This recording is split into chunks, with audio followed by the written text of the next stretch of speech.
गाड़ी की आवाज़ सुनते ही सावित्री जी दौड़कर दरवाज़ा खोली। सीमा घर में घुसते ही बोली, क्या बात है माँ? आपने हम दोनों को क्यों बुलाया है? सीमा दीदी का तो पता नहीं, पर मुझे बहुत काम था। लेकिन आपके लिए मैं वो सब छोड़कर आई हूँ। आज तो मुझे अपने बेटे के स्कूल भी जाना था, पर नहीं गई। माँ, आपकी वजह से। रीमा ने अपना पर्स सोफे पर रखकर आराम से अपनी सैंडल उतारते हुए कहा। तो पीछे से सीमा चिढ़ते हुए बोली, क्यों मैडम रीमा जी, आपको ऐसा क्यों लगता है कि सिर्फ आपके पास ही काम है? बिजी तो मैं भी बहुत थी। मुझे तो परिवार को संभालने के साथ ऑफिस भी जाना होता है। तुम्हारी तो सरकारी नौकरी है, आराम से छुट्टी ले लो। पर मैं तो नहीं ले सकती ना छुट्टी। पर माँ ने बुलाया था तो आना ही था, और नहीं आती तो यही होता कि बड़ी बेटी माँ की खोज खबर नहीं लेती, तो चली आई इनसे मिलने। कहिए माँ, क्या कहना है आपको? अरे, क्या तुम दोनों आते ही झगड़ने लगी?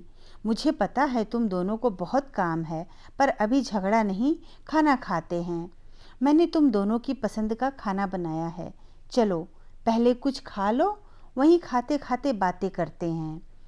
सावित्री जी ने अपनी दोनों शादीशुदा बेटियों से कहा, तो दोनों हाथ धोकर टेबल पर आ गईं।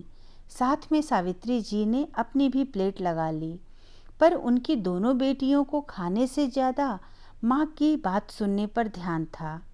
तो एक बार फिर से दोनों ने पूछा, अब बताओ ना माँ, क्या बात है? क्यों बुलाया हमें? क्या आपने प्रॉपर्टी के पेपर बनवाने के लिए? आप ये सब हमारे नाम कर रही हैं? एक साथ इतने सवाल और प्रॉपर्टी की बात सुनकर सावित्री जी थोड़ा चिढ़ते हुए बोली, तुम दोनों को प्रॉपर्टी के अलावा कुछ नहीं सूझता क्या? जब देखो अपने नाम करवाने की पड़ी रहती है। और कुछ याद नहीं आता क्या?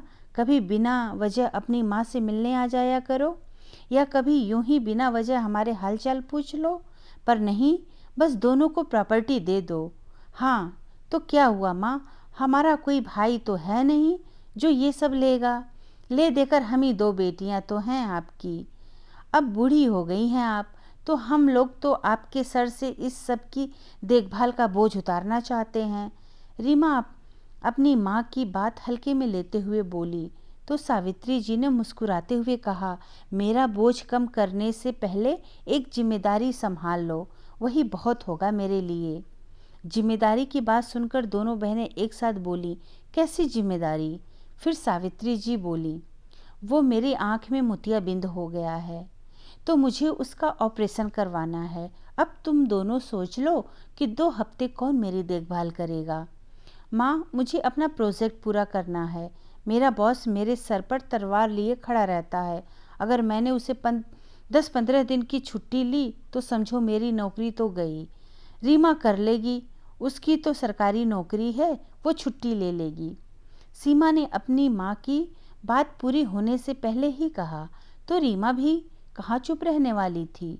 वो भी जिम्मेदारी लेने से खुद को बचाने के लिए बोली, नहीं, मैं छुट्टी नहीं ले सकती। अभी 2 महीने पहले ही घूमने गई थी, तो पहले ही बहुत छुट्टियां ले ली हैं।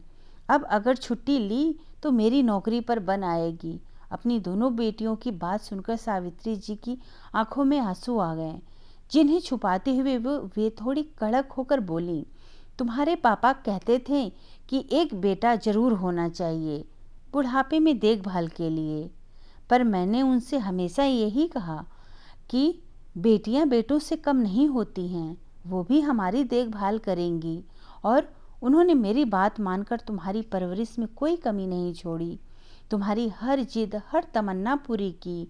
तुम दोनों को अपने पैर पर खड़ा किया ताकि तुम लोग किसी के अधीन न रहो, अपने फैसले खुद ले सको, हमारी देखभाल कर सको। पर शायद हमारी परवरिश में ही कोई कमी रह गई, जो तुम लोगों को अपने पापा के जाने के बाद मुझे नहीं, इस प्रॉपर्टी को अपना माना है।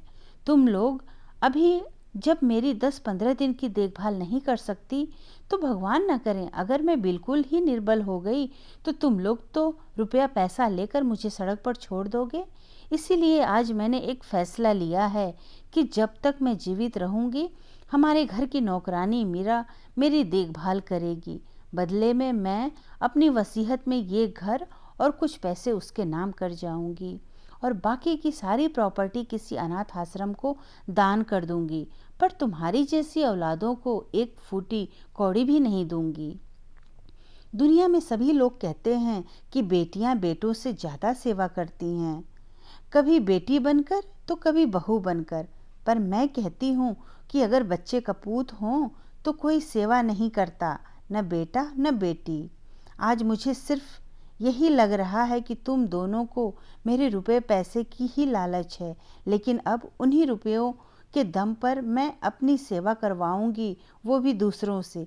चलो, खाना खत्म हो गया हो तो निकलो इस घर से और लौट कर कभी मत आना।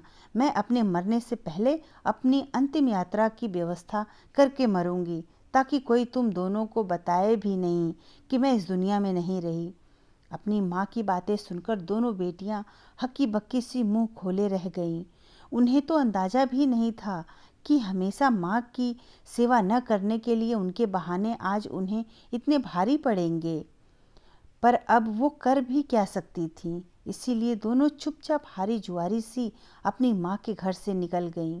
दोस्तों, सब लोग हमेशा कहते हैं कि बेटों से बेटियां ज़्यादा अच्छी होती हैं, होती भी होंगी, लेकिन जिनको सेवा नहीं करनी, वो अपने माँ बाप की इज्जत नहीं करनी, तो वो नहीं करेगा, फिर चाहे वो बेटी हो या बेटा। सावित्री जी की दोनों बेटियां पढ़ी लिखी और नौकरी पेशा थीं, लेकिन फिर भी माँ की सेवा के बजाय उनके प्रॉपर्टी पर निगाह थी, जिसके चलते सावित्री जी ने कठोर कदम उठाया। धन्यवाद दोस्तों। कहानी अच्छी लगी तो लाइक और सब्सक्राइब ज़रूर करिएगा।